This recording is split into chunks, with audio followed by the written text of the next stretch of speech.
Now, there have been many 3D Mario games over the years, and some of the worlds that we have played in were amazing, and some others, not.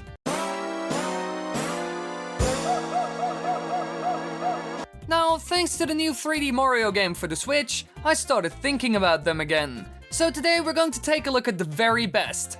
Let's start, shall we?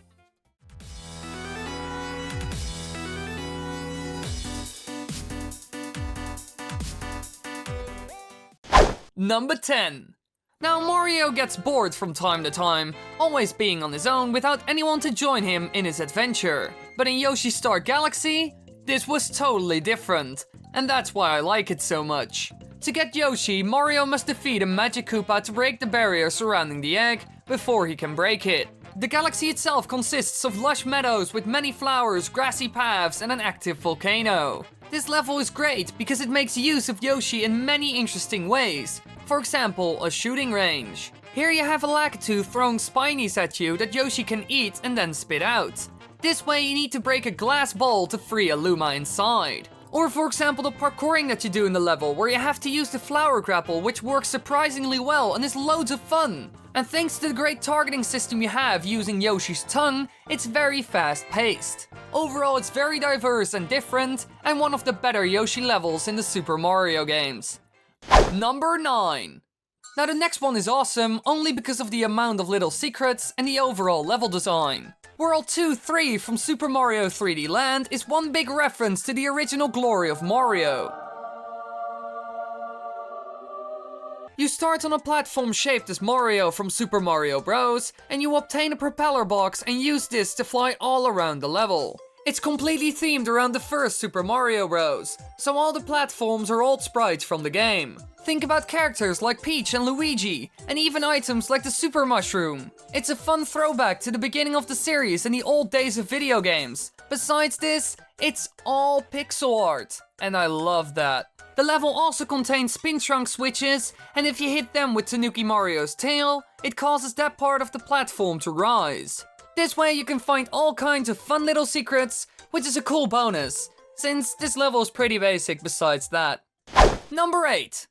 Now this next level that we're going to talk about uses gravity in a very interesting way, and as you could have guessed already, it's a Super Mario Galaxy level. I'm talking about Right Side Down Galaxy, the level that put an interesting twist to the concept of gravity and 2.5D. The level features gravity changes represented by arrows in the background, much like the later Upside Dizzy Galaxy. Part of the level may be played upside down, frontways, or other directions. This is the one thing that makes the level very interesting, messing around with the entire concept of gravity. Now Nintendo is known for their crazy good level design, and this was another genius idea they had. Now 2.5D can be a bit basic, especially after all those games throughout the years built around the concept. So Nintendo just came up with a completely new way of doing it, and this combined with some 3D segments is perfect. It makes you think differently about the puzzles and the parkour challenges they present, since all of a sudden you have a lot more options.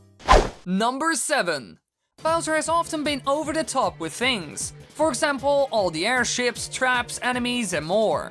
But in one of the more recent games he went all out. You know which level I mean, the Great Tower of Bowser Land. It's set above Bowser's castle, and it's an amusement park themed very tall tower. It's simple in the beginning and pretty basic, so not a lot to write home about. It's the second half with Bowser that steals the show. The climb up is fun, fast paced and tricky sometimes since you can go the wrong way, and then Bowser will get you. The visuals of this level are amazing, it looks beautiful, the rain on the screen, all the lighting effects, the entire tower, cinematic cutscene in the beginning, it's amazing. Only downside is, there is no grand fight at the top of the tower. That would have been a great way to end it. Number 6. The previous one did something interesting with a tower fight, but this one works with time. No, not a time trial. This level is essentially different every time you play it. I'm talking about Tick-Tock Clock from Super Mario 64. It takes place inside a giant clock and Mario must deal with the clock's moving gears, pendulums and other obstacles. And the interesting part is that the level changes speed depending on what position the clock's minute hand is when you jump into the level. Enter when the hand points at 12 and all moving parts will freeze. Enter at 3 to make them move slowly, and at 9 to make them move quickly. And at 6, they move at random speeds in random directions. This is really cool and very unique, especially in the time period that this game was released. They added so many crazy and impressive little details to this game. Now I have to say, this affects the difficulty of the level a lot, and because of this reason they made it easier in the remake. But still, it makes the level a bit different every time, and it's a cool little detail that a lot of players didn't see coming. Number 5. Bob-omb Battlefield, the very first level in Super Mario 64.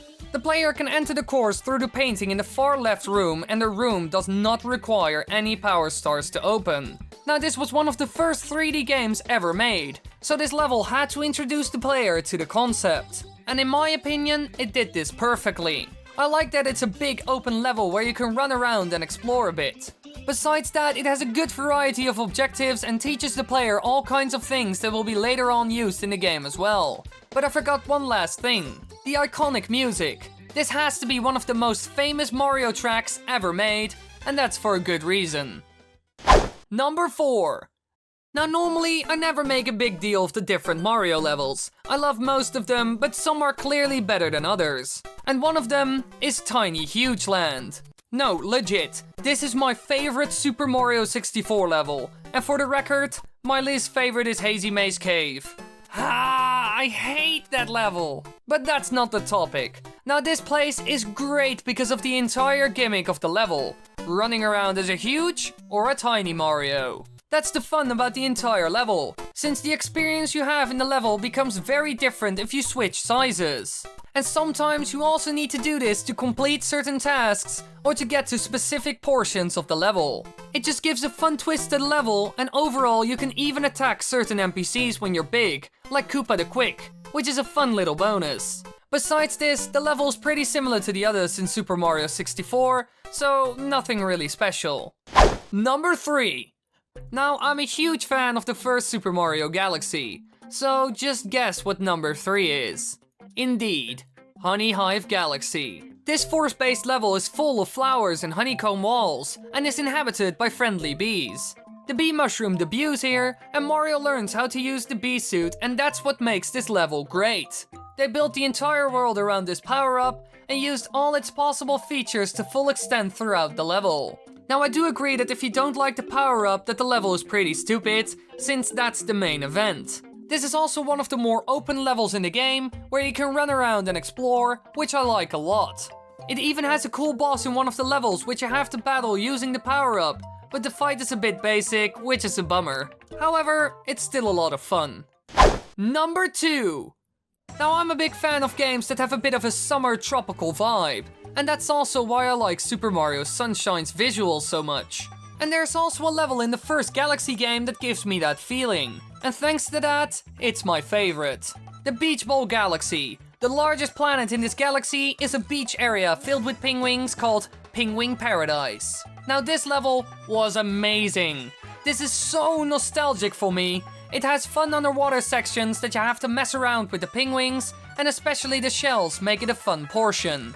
And the second part has more 3D platforming and even uses the Ice Flower power-up in an interesting way.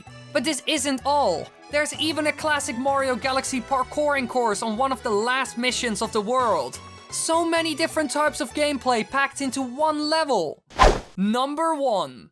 Like I said before, I'm a huge fan of the summer vibe in Super Mario Galaxy, and for that reason, this one is the absolute number 1.